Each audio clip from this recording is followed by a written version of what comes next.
Hi, I'm Scott with eTrailer, and today we're going to be taking a look at installing our CURT hitch for our 2023 Subaru Forester.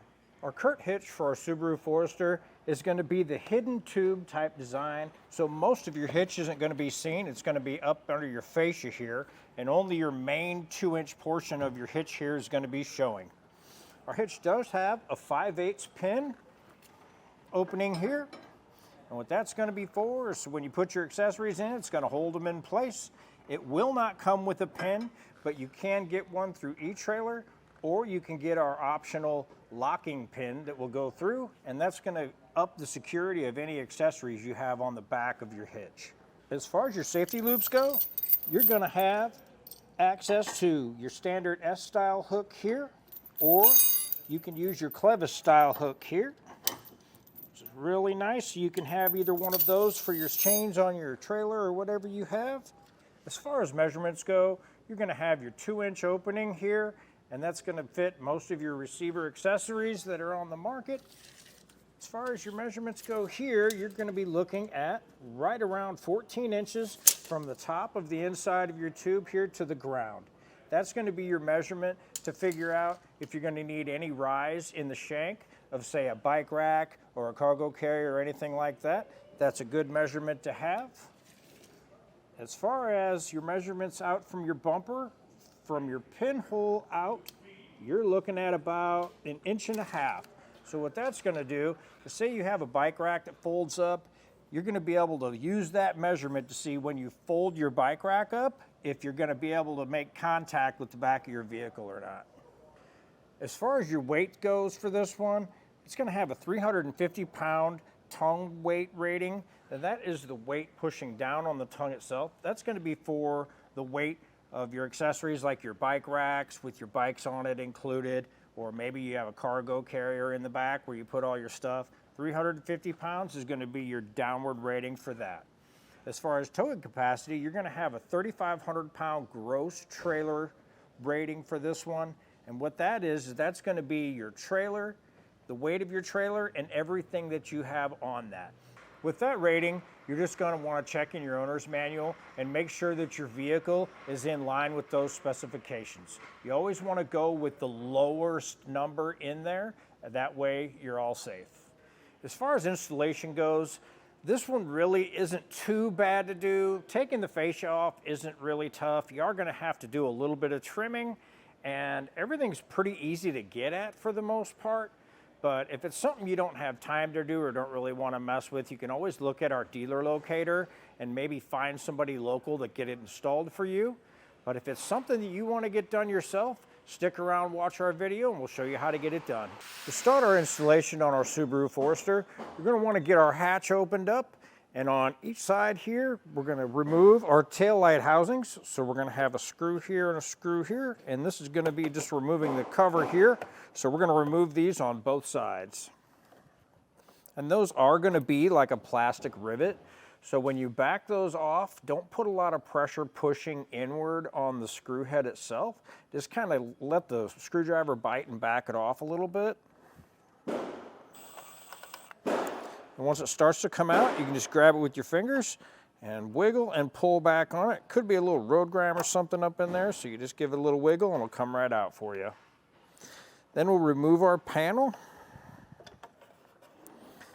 You may need to get a little plastic tool and just kind of pop behind it. They fit in there pretty tight, so you'll just have to wiggle it out of there.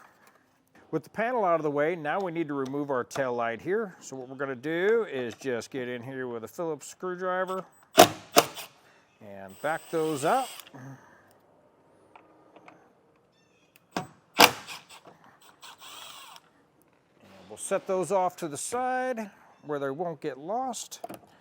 Now we'll just kind of pull straight back with our light, and it will slide out of this little slot over here. Now with it pulled back out of the way, we're just going to get our light unplugged here. So we got a little clip right here on top. Just going to push down on that and give a little wiggle and pull back, and that'll help us get our light out of the way. For our installation of our hitch, we are going to need to remove our rear bumper fascia here. So we're going to start off by, we got it all taped up. You don't want to scratch up when these come off, so we kind of covered up the paint a little bit. But on some models, you're going to have 3 rivets up in through here, because you'll have mud flap that'll be riveted onto here and it'll come down. But on ours here, we have just the 1 rivet up top here. So what we're going to do is we're just going to take a screwdriver, something that'll fit in the middle of it, and just push that in, and we should be able to pull that out. These will be in there tight, so you'll just get behind something and wiggle it out. Sometimes they'll have some road grime and stuff built up in there. And this is going to be a reusable rivet, so what we'll do is we'll just push it back out like that, and then we'll go to reinstall it. We just push it in and push our pin back in. Now we have our clips under here that help hold on the fascia. We're just a regular little clip here with these, so we'll just take a screwdriver and get in the edge of it there and wiggle it in. These 2 can be pretty tight.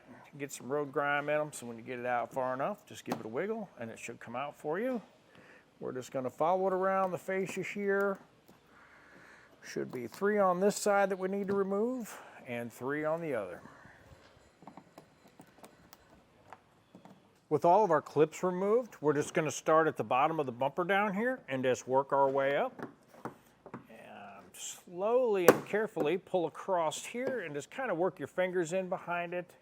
If you need to use a little plastic tool or something, but it should pop pretty easy for you. We're just going to work our way up to the top of the bumper here and just get it to pop out. And we'll do that on both sides.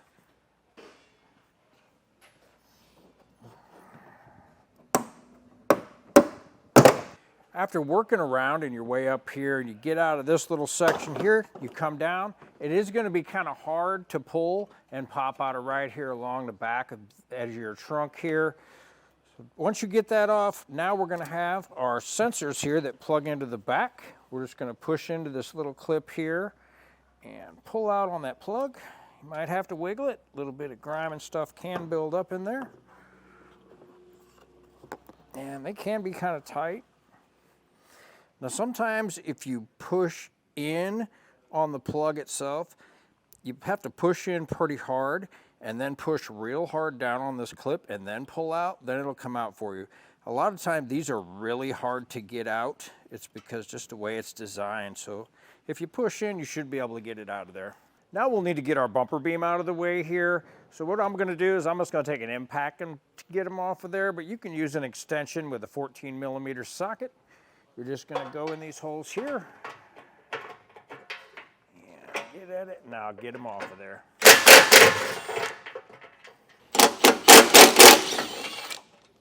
Now we'll get ready to get our hitch put in place. With our new hardware here, we're going to have a conical washer, and it's going to have teeth on the one side. It's kind of a dished washer. You can see how it's dished a little bit. You're going to want the teeth side facing the hitch. So we'll just get those set up on our new hardware here, and we'll get our hitch lifted in place. So slide your hitch right in to the frame holes here. Lift up, get past some rubber bushings, and just line it up with your bolts there. That's going to help you get it lined up. Take one of the nuts that you get in your kit and get them started on both sides. That'll get it held in place for you. Then you can follow that up with your bolt and conical washer.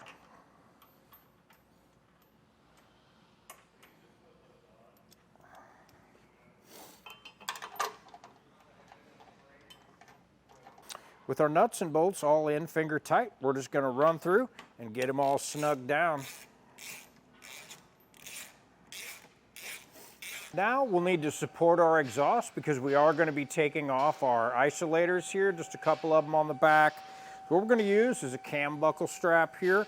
If you don't have one, you can get them through us here at eTrailer. What I'm going to do is find a nice secure spot and come up in here and just hook it on one side and come up around to the other. And find a good spot to hook it and just pull it tight.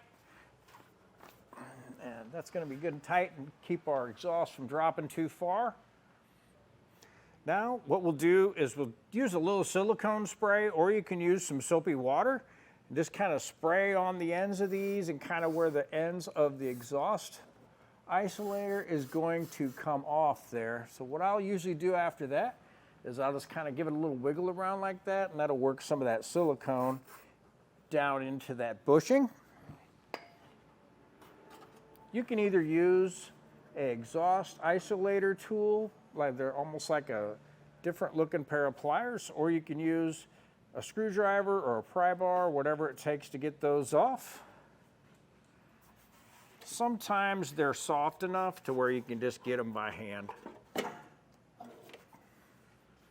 With those isolators removed, what we're going to do now is we're just going to hold up on our exhaust and push in our clamp a little bit and just let our exhaust down just a little bit, because we're going to need to get up in here to get at our heat shield to take that off. There's going to be 4 10mm bolts up in here.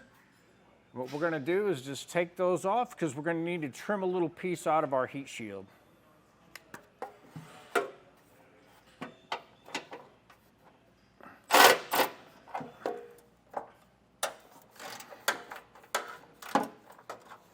In our instructions, it's showing that we need to cut the little section out of our heat shield. So we did look at the instructions, and right behind the R, you're going to have this little section with the M. We're just going to cut that area out right there, and that's going to give us the room we need.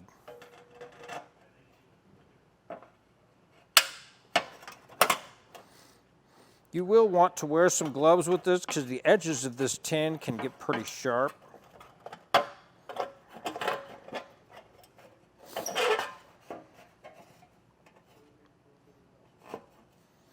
And if it deforms a little bit while you're cutting, it's no big deal. This stuff bends back into shape really easy.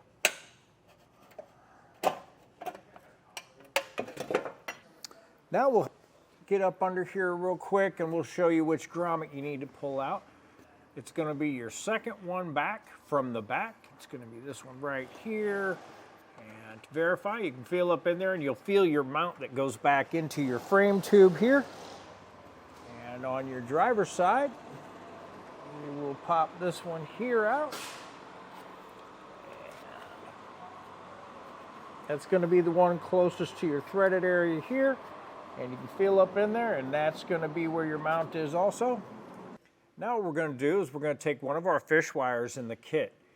And in our slot here, in our hole that we're going to be going through, we're just going to run our fish wire up through.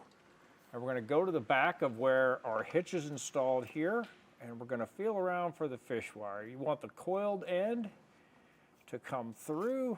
This can be a little tricky sometimes, but if you just take your time, you'll get it. Sometimes if you push it against the end of your finger there, it makes it come out easier. With that being that far, what we'll do is we'll just put a little kink in the end down here so our fish wire doesn't come out on us. And we'll do that on both sides. Now we'll take our spacer plate and we'll run it up onto our coiled end of our fish wire here. And then we'll just thread on the end of our carriage bolt onto there, and we'll just run it right up to the edge right there. And we'll push the spacer plate in through the square hole of our hitch and follow that up with our carriage bolt. Pulling that through, it'll pop right down through your hole right there. Now we'll just get our fish wire off of here. You can either pull down on it or unthread it. I like to unthread them so you don't stand a chance of it popping back up in there in any way. You do not want that. All right. Now we'll take our round hole square plate and run that up on our bolt. And just get that in place. And a little trick with your bolt hanging down like that, just push your finger against it when you're starting the nut, and that'll keep it in place and keep it from pushing up in there on you. And also hold it so you can thread it down. Once you get it up to a certain spot, you'll be able to let it go and just kind of pull down on the nut when you're tightening, and that will help it run up. Now that we have everything all in place and snugged down, we're just going to go through and tighten all of our bolts with a torque wrench and run them down to the torque specs that are listed in our manual. You'll want to go through because all of the bolts are going to have a different torque specification. So if you need a torque wrench, we do have them here at eTrailer, or you can probably look into your local auto parts store. They may have one that you can rent from them.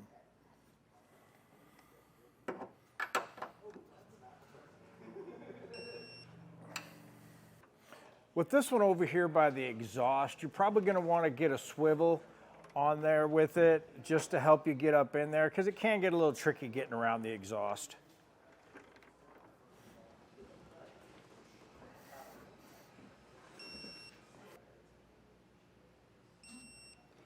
Now we've got a basic starting layout started for our rear fascia here.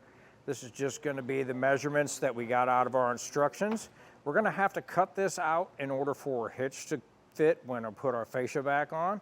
So this will be our initial cut, and we'll get this one, and then we're going to have to make another one up here. So we'll just get started with that right now.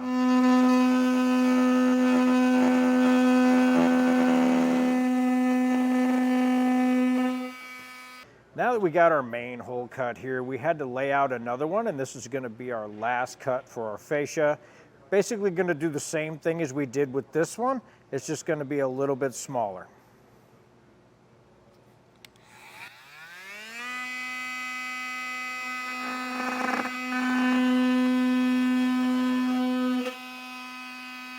If you end up with any rough edges on the edge of your fascia here, you can either take a utility knife or a normal knife or whatever and just kind of run down the side of it.